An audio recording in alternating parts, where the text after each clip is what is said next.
Lecture du livre de l'Ecclésiastique. Faisons l'éloge de ces hommes glorieux qui furent les pères de notre race. Le Seigneur a donné la gloire avec profusion et la majesté tout au long des siècles. Souverains dans leur royaume, hommes renommés pour leur puissance, bons conseillers par leur intelligence, messagers de Dieu par leur prophétie. Ils ont conduit le peuple grâce à leurs conseils, grâce à leur connaissance des écrits du peuple. Leur enseignement est plein de sages paroles. Inventant des mélodies musicales, composant et rédigeant des poèmes, hommes riches et doués de force, ayant la passion de la beauté et vivant en paix dans leur demeure, tous ceux-ci ont été glorifiés par leurs contemporains. Il y en a parmi eux qui ont laissé un nom, si bien qu'on raconte leurs louanges, mais il y en a aussi dont il ne reste aucun souvenir. Ils sont morts comme s'ils n'avaient jamais existé. Ils sont comme s'ils n'avaient jamais été, et leurs enfants sont comme eux. Il n'en est pas ainsi des hommes de miséricorde. On n'a pas oublié ce qu'ils ont fait de bon. Après eux, dans leur race demeurera un bel héritage. Ce sont leurs descendants. Leur race demeure fidèle à l'alliance. Leurs enfants ont tenu bon grâce à eux. Au long des siècles, leur race subsistera et leur gloire ne sera pas effacée. Leur corps repose dans la paix du tombeau, mais leur nom reste vivant pour toutes les générations. Les peuples racontent leur sagesse et l'assemblée proclame leur louange.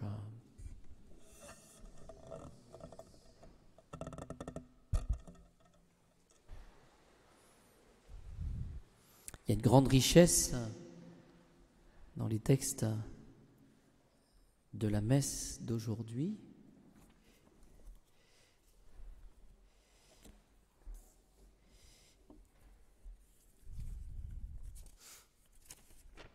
Alors Saint Boniface, c'est 722. Il a été élu évêque en 722 et il est mort martyr en 754. Alors à l'époque, les ordres des papes n'étaient pas pris à la légère puisque Saint Boniface ne s'appelait pas Boniface à l'origine. C'est un moine anglais, mais c'est le pape, je ne sais plus lequel, qui a dit « Tu iras évangéliser la Germanie, les pays germaniques, et tu changeras de nom. » C'est ce qu'il a fait. Voilà. Il est parti et il est mort martyr. Il est apôtre des peuples germaniques. Ce que je retiens du livre de l'Ecclésiastique, de la sagesse aujourd'hui, c'est finalement cette consolation. Après avoir donné quelques considérations sur ce qui fait la gloire des hommes, on peut être frappé, et je pense que ça peut nous faire réfléchir, qu'il y a des hommes dont il ne reste aucun souvenir. Moi, je trouve que ça fait réfléchir, ça. Voilà. On a complètement oublié. Ils sont morts comme s'ils n'avaient jamais existé. Ils sont comme s'ils n'avaient jamais été. Voilà. Mais la consolation qu'on voit, c'est que finalement, il n'en est pas ainsi. Et le critère pour exister un petit peu, c'est la miséricorde et la bonté. Il n'en est pas ainsi des hommes de miséricorde. On n'a pas oublié ce qu'ils ont fait de bon. Et essayons de réfléchir à cette réalité du critère, finalement, qui va toucher le cœur de Jésus. Voilà. C'est finalement que nous fassions la même chose, cette miséricorde et cette bonté, et ne jamais répondre au mal par le mal. Et dans cet évangile de Saint Matthieu au chapitre 5, les béatitudes que nous avons plus particulièrement au moment de la fête de la Toussaint, nous pouvons retenir « Heureux les miséricordieux, car ils obtiendront miséricorde ». Voilà. C'est-à-dire que finalement, Ce que le Seigneur nous demande, c'est de retrousser nos manches et puis de faire le bien. Voilà. Et c'est la condition pour obtenir miséricorde. Je vous donne simplement quelques éléments de méditation de Saint Grégoire concernant le ministère, la charge pastorale. Alors ça vaut pour les pasteurs, pour les prêtres, mais ça vaut pour tout le monde. Voilà, finalement, je vais essayer de vous donner quelques éléments de méditation sur le bien qu'on peut faire. Je commence par une prière que nous avions au bréviaire ce matin. Jésus, tu es venu pour que les brebis aient la vie en abondance. Jésus, tu es venu pour que les brebis aient la vie en abondance. C'est-à-dire qu'il s'agit finalement pour chacun de nous de faire le bien. Et ce bien qui est fait, c'est un peu comme une nourriture. Voilà, c'est là pour nous donner de la force. Voyez. Je chercherai la brebis perdue avec justice et je ferai paître mon troupeau. Voyez. C'est peut-être une tentation finalement que d'aller que vers ces brebis qui connaissent déjà le bien et qui ne font que le bien. C'est plus difficile justement d'aller vers la brebis perdue. Alors Saint Grégoire sur la charge pastorale, je trouvais que c'est intéressant de vous donner quelques mots puisque il compare l'Église dont nous sommes membres, dont nous faisons partie, à un grand vaisseau.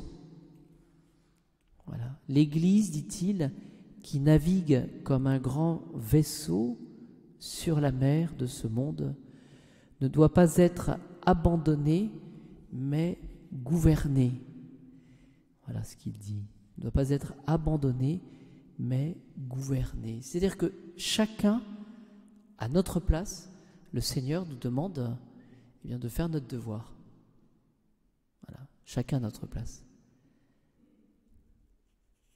Parce qu'on pourrait arguer, voilà, tout va mal, donc je quitte le navire, et puis je fais ce que je veux.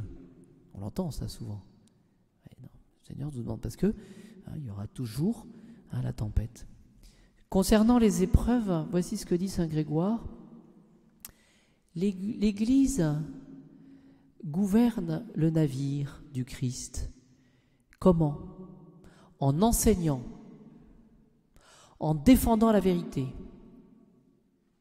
en souffrant et en peinant, jusqu'à répandre le sang. Voilà. C'est-à-dire que le Seigneur nous demande, vous voyez, cette fidélité, non pas pour faire semblant, c'est en fonction de la vérité qui ne nous appartient pas, mais qu'il s'agit de servir. Et concernant la vérité, voici ce que dit Saint Grégoire: mets ta confiance dans le Seigneur de tout ton cœur et ne t'appuie pas sur ta propre sagesse. Mets ta confiance dans le Seigneur de tout ton cœur et ne t'appuie pas sur ta propre sagesse. Ce qui va donner justement cette force de la prédication, cette force de la vérité proclamée. Et puis dernier point, concernant les pasteurs attentifs. Alors je vous rappelle que nous prêtres, nous sommes pasteurs, mais au service de l'évêque, mais vous, chacun, de par votre baptême, vous êtes pasteur pour transmettre la foi. Ne soyons pas, dit Saint Grégoire, des chiens muets. Alors je ne sais pas pourquoi est-ce qu'il dit des chiens muets, c'est une expression peut-être. Ne soyons pas des guetteurs silencieux. Vous savez, il y a plein de gens qui, finalement, guetter, font attention, mais après qui se taisent.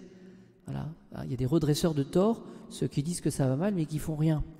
Donc ne soyons pas des chiens muets, ne soyons pas des guetteurs silencieux, et surtout ne soyons pas des mercenaires qui fuient devant le loup, mais demandons la grâce d'être des pasteurs attentifs, en veillant sur le troupeau du Christ et en prêchant aux grands et aux petits. Voilà, je trouvais que ces considérations pourraient nous aider, mes chers amis, d'abord à trouver la force de servir